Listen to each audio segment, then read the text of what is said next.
महाराष्ट्र राज्याचे उपमुख्यमंत्री एकनाथ शिंदे हे दिनांक 8 जानेवारी रोजी दुपारी 2 वाजता जळगाव जिल्हा दौऱ्यावर येत असून महायुतीच्या उमेदवारांच्या प्रचारासाठी उपमुख्यमंत्री एकनाथ शिंदे हे जळगाव जिल्हा दौऱ्यावर येत असून त्यांच्या भव्य रोड शोचे आयोजन या प्रसंगी करण्यात आले आहे। जळगाव महानगरपालिकेच्या निवडणुकांसाठी 75 जागांपैकी 12 नगरसेवक हे बिनविरोध निवडून आले असून यावेळी महायुतीच्या उमेदवारांना बळ देण्यासाठी उपमुख्यमंत्री या दौऱ्यावर येत असून त्यांच्यासोबत यावेळी मंत्री गुलाबराव पाटील,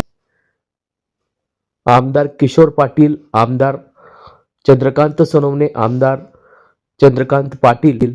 शिवसेना शिंदे गटाचे जिल्हा प्रमुख विष्णू भंगाडे, महिला आघाडी प्रमुख सरिता माळी कोल्हे